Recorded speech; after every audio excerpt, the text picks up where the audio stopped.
13 दिसंबर 2025 आज की साकार मुरली रंगीन बड़े बड़े अक्षरों में पढ़ें, सुने और गहराई से मंथन करें। हम प्रतिदिन प्रातः 4 बजे, 6 बजे, शाम को 4 बजे, 8 बजे मुरली मंथन करते हैं। आप अपनी सुविधा अनुसार जब भी जुड़ना चाहें जुड़ सकते हैं। उसके लिए इसी वीडियो के डिस्क्रिप्शन बॉक्स में गूगल मीट का लिंक दिया हुआ है। उस लिंक को क्लिक करके आप जुड़ सकते हैं।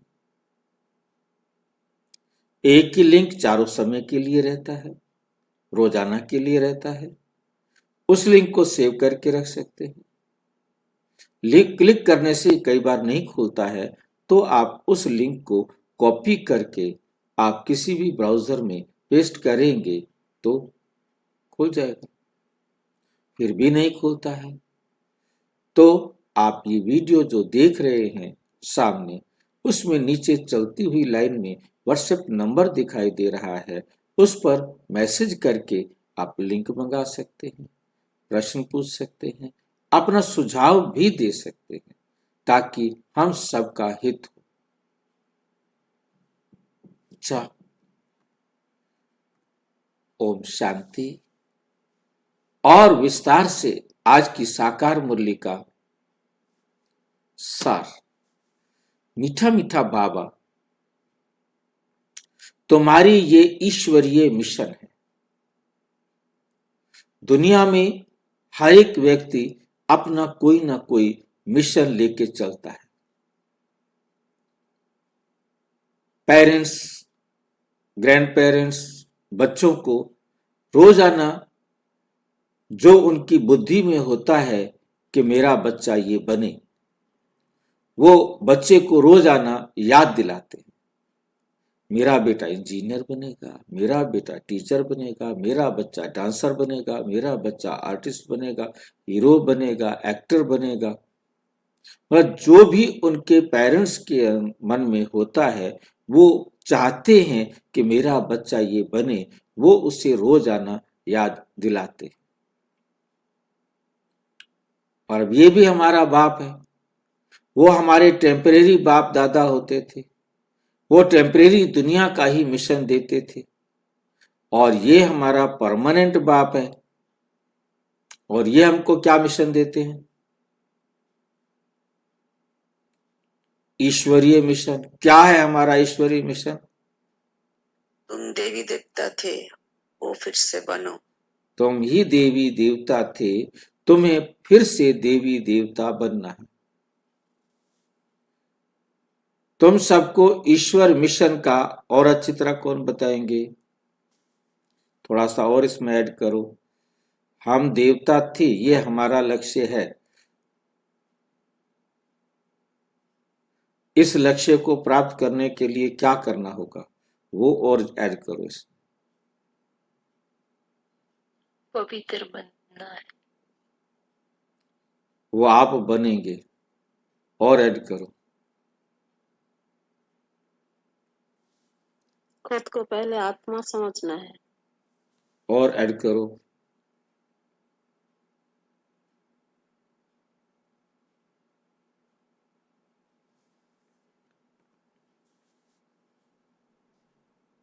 देवता बनना है तो देवी गुण धारण करने हैं, निर्विकारी बनना है। अपनी हद से बाहर तो जाओ। तुम सबको ईश्वर का बनाकर उन्हें बेहद का वर्षा दिलाते। पहले हम खुद बनेंगे, फिर बनाना भी जरूरी है। बिना बनाए बात नहीं बनेगी। हमें तब तक आस का सर्टिफिकेट नहीं मिलेगा जब तक हम किसी और को नहीं बना देंगे। जो मुझे समझ में आ गया है, जब तक मैं दूसरे को नहीं समझा दूंगा तब तक मुझे पास का सर्टिफिकेट नहीं मिलेगा। ऐसे स्कूल में पढ़ना चाहिए क्या, इतनी सख्त शर्तें लगाता हो जो। हम अपने आप को देखें, हमें दुनिया को भी देखना है। हमने मिशन क्या है, ईश्वरीय मिशन, कि तुम तो बाप समान बनोगे बनोगे, परंतु सबको बाप समान बनाना है।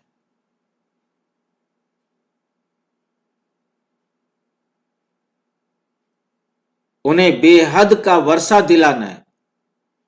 उनको वर्षा दिलाओगे तब तुम्हें वर्षा मिलेगा।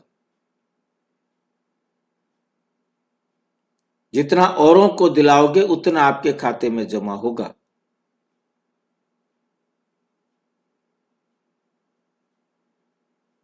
नहीं तो पढ़ते रहो, खाते रहो, जमा कुछ नहीं होगा। जमा तो तब होगा जब हम औरों को बाप का खजाना लुटवाएंगे, ताकि लूट ले भाई जितना तू लूट सकता है। जितना उसको लुटवाएंगे उतना हमारे खाते में जमा होगा, वो जितना औरों को लुटवाएगा उसके खाते में जमा होगा।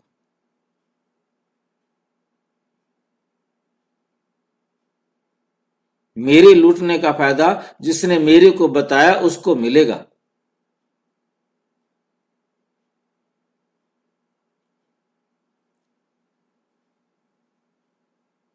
समझ में आई है हमारे स्कूल की बात। जितना आप दूसरों को बाप का खजाना लूटने के लिए सहयोग देंगे वो आपके खाते में जमा।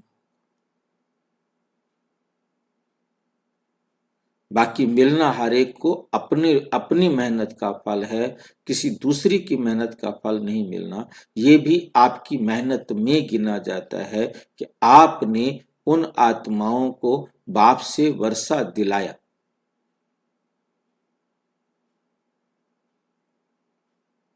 और वो जो मेहनत करेंगे औरों को वर्षा दिलाने में, वो उनके खाते में जमा होगा।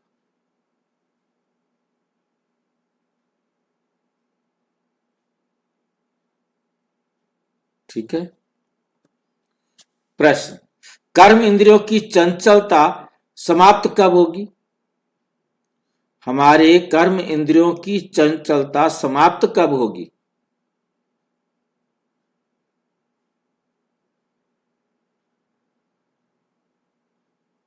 जब साक्षी दृष्टा बन जाएंगे। जब हम साक्षी दृष्टा बनेंगे। जब तुम्हारी स्थिति सिल्वर एज तक पहुंचेगी। सिल्वर एज माना 75% पवित्र। अभी क्या है कि मन में संकल्प आ जाते हैं, विचार आ जाते हैं, ऐसा सीन देख लिया, ऐसा दृश्य देख लिया, कोई ऐसी आकर्षक वस्तु देख ली, कोई खाने की, कोई पीने की, कोई पहनने की, और फिर मुंह में पानी आ गया।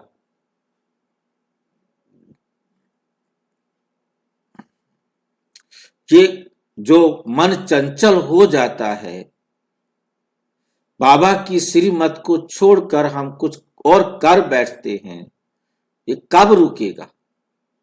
प्रश्न ये था। अब हम 0 पर पहुंच गए हैं।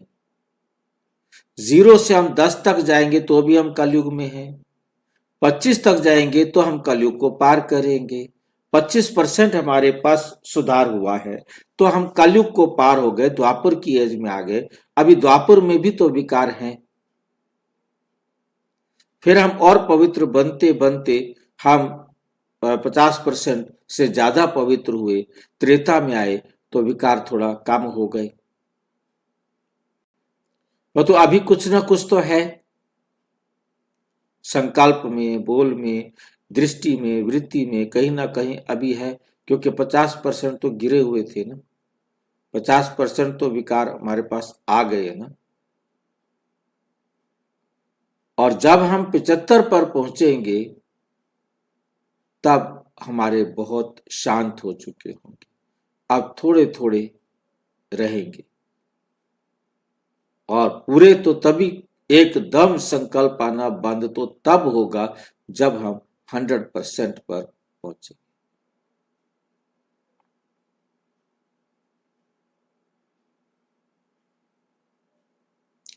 हर एक अपने आप को जांच सकता है कि मैं कितना % हुआ हूं, मैं अब सत्युग कलयुग के लायक हुआ हूं या कलयुग से पार होकर द्वापर के लायक हो गया हूं, या मैं द्वापर से निकलकर त्रेता के लायक हो गया हूं, या त्रेता से निकलकर मैं सतयुग के लायक हो गया। कितना मैंने अपना कद बढ़ाया है, कितना मैंने अपने आप को ऊपर उठाया है, कितना मेरे चरित्र में सुधार आया है, यह हर एक अपने अपने आप को जांच सकता है, कोई दूसरा नहीं जांच सकता।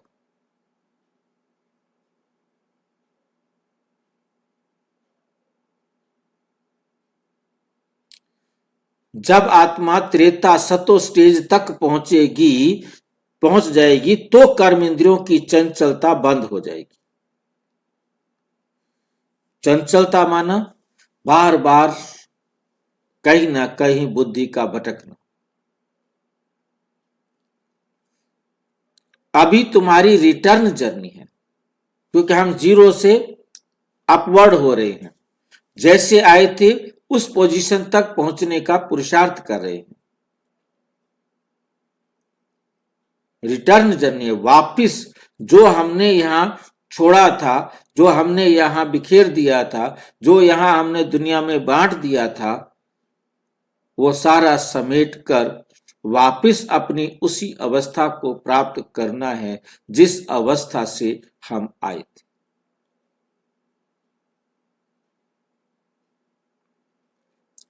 ये तुम्हारी अब रिटर्न जर्नी है, इसलिए कर्म इंद्रियों को वश में रखना है। कोई भी कर्म इंद्री बाबा की श्रीमत के विपरीत काम नहीं कर सकती, चाहे वो आंख हो, चाहे वो कान हो, चाहे वो मुख हो, चाहे वो हाथ हो, शरीर का कोई भी अंग, कोई भी छिपाकर ऐसा कर्म नहीं करना, क्योंकि पाप कर्म को छिपाया जाता है। कोई भी छिपाकर ऐसा कर्म नहीं करना जो आत्मा पतित बन जाए।